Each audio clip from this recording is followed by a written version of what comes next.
All right, so this is an update on my teepee. I came out this weekend after we had a big ice storm, and I wanted to see how it's held up with all the wind and the heavy ice. I mean, we've had complete trees fall. I had to actually hack my way on the logging road in here because we had so many, like, I don't know, 4 to 5 inch pines fall across. But it is not nighttime. I just have the door closed. But I brought my daughter out with me, and sorry. And we've got, as you can see, we've got a fire going, and I have to say, it is nice and toasty in here. It's about 30, been averaging about 30 degrees.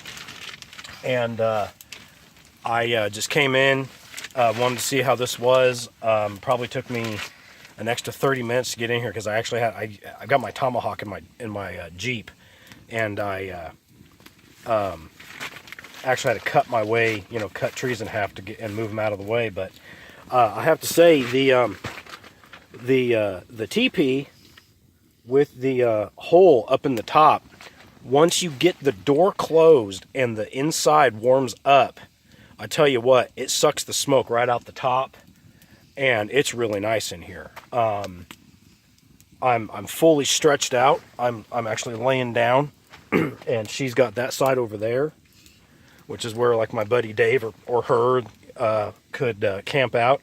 And I still have all this room. I can wave my arm out over here for gear. I've got my my bushcraft belt there behind me, and I could probably park my dog in here too. Plenty of room, perfectly comfortable.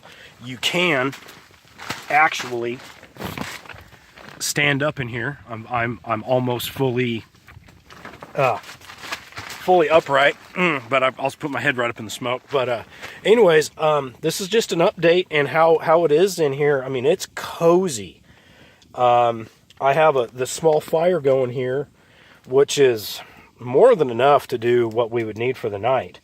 I'm also noticing that this configuration, I actually have a full fire ring, which where I've done in the past, I had a partial ring because I would feed the logs in from the side and almost have a partial long fire. But it seems to be burning more efficiently like this. I would say, as it is right now, like once you got it going and self-contained and everything, this fire would probably burn for about an hour and a half to 2 hours before you would have to add more fuel. And you don't want it too big because you shoot flames up in the top and you might singe your walls. But right now, I mean, I'm actually shedding layers. I've got my hoodie and my sweater, and I'm gonna be ditch my hat here too.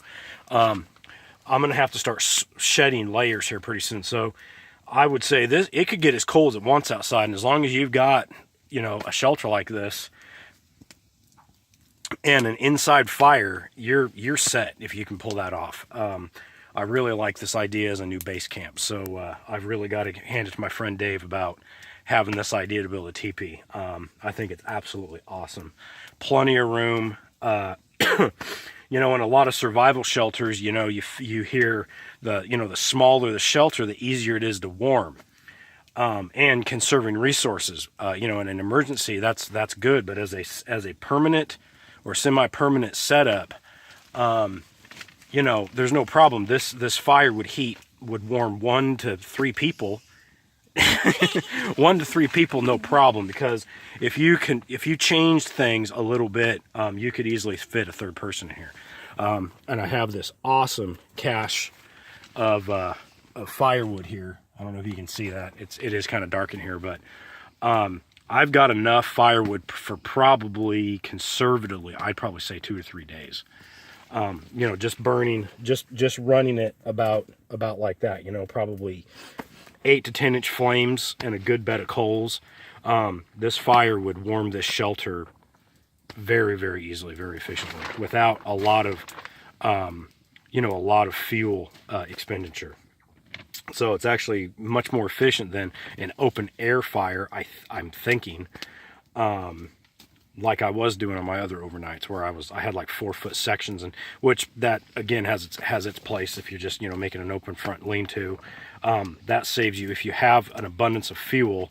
Those 4-foot sections, just burning the ends off in more of an L shaped fire and feeding them in from the side, you know, that saves you from having to buckle that wood. You just bust it down in that, or collect 4 to 5 foot pieces, so you know you can afford to go ahead and burn that extra fuel. But if you're trying to conserve it and you're more organized and you have a shelter like this, this is definitely the way to go. So anyways, I'm gonna go on to another project, and I might do another video here. I've got a knife I made I'd like to kind of do a show and tell on, so we'll go from there.